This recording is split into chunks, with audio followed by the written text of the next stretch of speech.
की जान, दोस्तों की जान, दोस्त। इस गायक ने कभी सुपरस्टार राजेश खन्ना से लेकर जंपिंग जैक, जितेंद्र, महानायक अमिताभ बच्चन, ऋषि कपूर और सनी देओल जैसे टॉप एक्टरों के लिए आवाज दी थी। तेरी आँखों की चाहत में तो मैं सब कुछ लुटा। उनकी आवाज महान गायक मोहम्मद रफी की आवाज से इस कदर मिलती थी कि लोग उनके गाए गानों को मोहम्मद रफी के गाए गाने समझ लेते थे।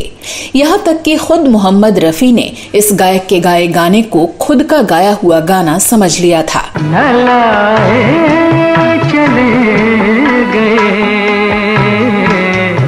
कसमें। जिंदगी किस तरह का इम्तिहान लेती है, ये बात इस गाने के इस गायक से ज्यादा अच्छी तरह से कौन जान सकता है। की जान लेती है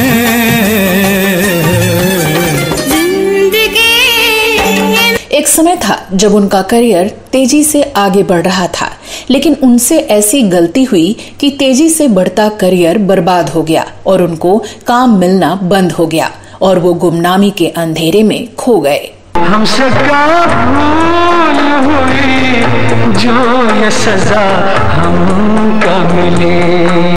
इस वीडियो में मैं आपकी दोस्त और होस्ट श्वेता जया उसी गायक के बारे में बात करने जा रही हूं जिनको दुनिया अनवर के नाम से जानती है।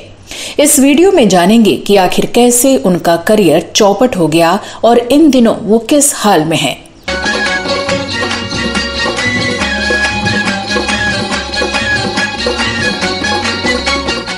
अनवर हुसैन ने बतौर प्लेबैक सिंगर उस दौर में बॉलीवुड में अपने कदम रखे थे जब फिल्म संगीत की दुनिया में मोहम्मद रफी, किशोर कुमार, मुकेश, मन्ना डे और महेंद्र कपूर जैसे दिग्गज गायकों का सिक्का चल रहा था। हालांकि मोहम्मद रफी से मिलती जुलती आवाज के साथ उस दौर में अपना सिक्का जमाना कोई आसान काम नहीं था। संगीत को बड़े ध्यान से सुनने वाला ही इनके और रफी साहब की गायकी में फर्क बता सकता था।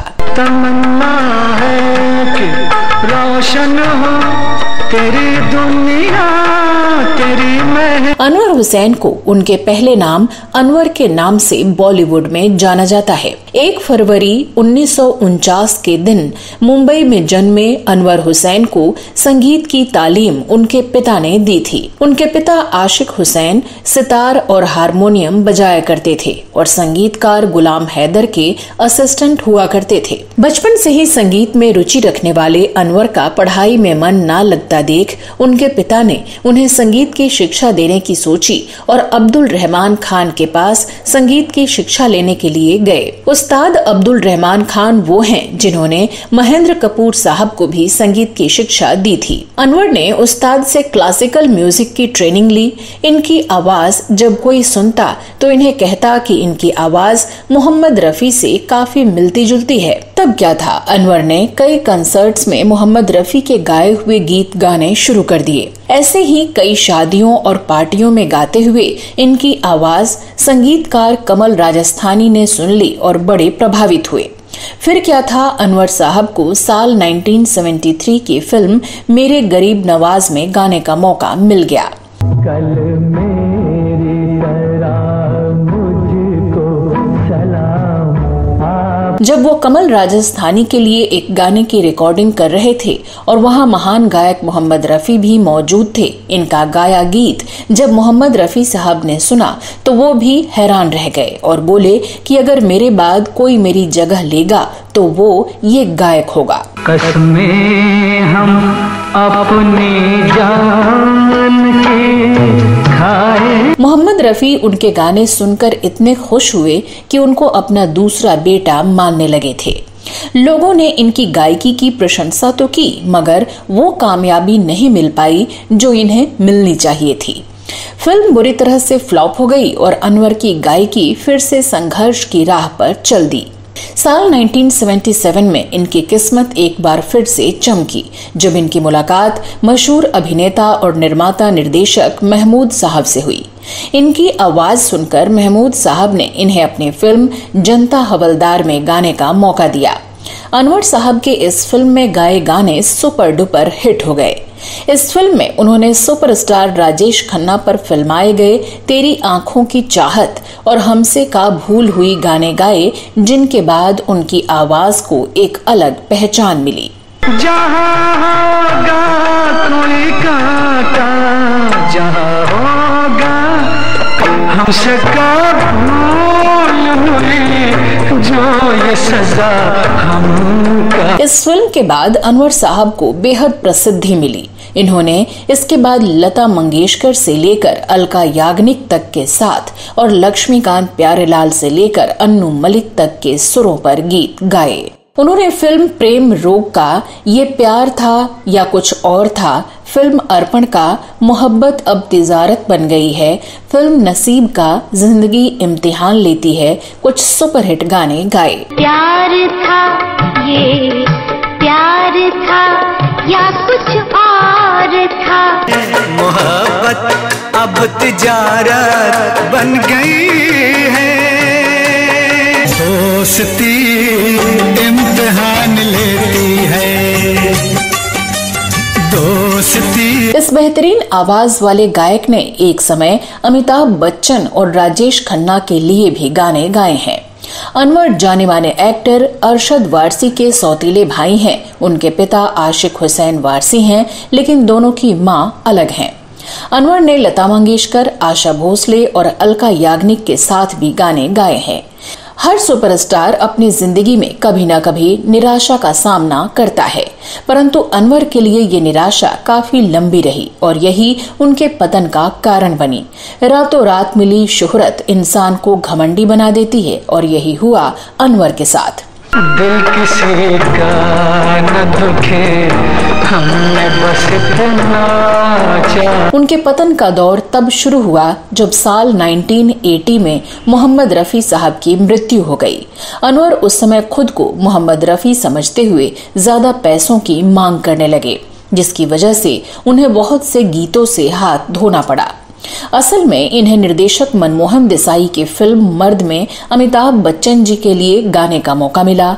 वो जब ज्यादा पैसों की डिमांड करने लगे तब फिल्म के गाने शब्बीर कुमार से गवाए गए। पूरी नजर वाले तेरा मुंह काला, दिल है तेरे माशेरों वाली, ओ माशेरों वाली,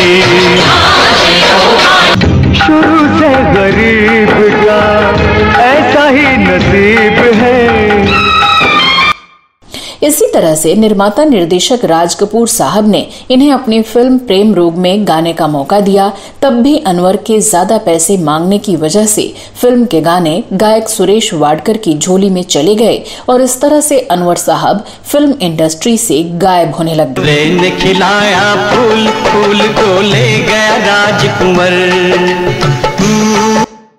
एक इंटरव्यू में उन्होंने जिक्र किया कि मनमोहन देसाई की फिल्म मर्द के लिए उन्हें गाना गाने का ऑफर आया था और उन्हें हर गाने के 5,000 मिल रहे थे, परंतु घमंड में आकर उन्होंने मनमोहन देसाई से 6,000 रुपए की मांग की, जिसके बाद मनमोहन देसाई ने उन्हें बाहर निकाल दिया और मर्द के सारे गाने शब्बीर कुमार से गवाए। महलों के नीचे कई मजदूर दफन है, तेरे सर पे तो शक्तिशाली त्रिशूल तेरा। कहा जाता है कि एक बार अनवर साहब शराब के नशे में स्टूडियो आ गए थे। उनको आशा भोसले के साथ एक युगल गीत गाना था। आशा भोसले भी स्टूडियो पहुंच चुकी थीं। जब आशा भोसले को एहसास हुआ कि अनवर शराब पीकर स्टूडियो आए हैं, तब वो बहुत नाराज हुईं।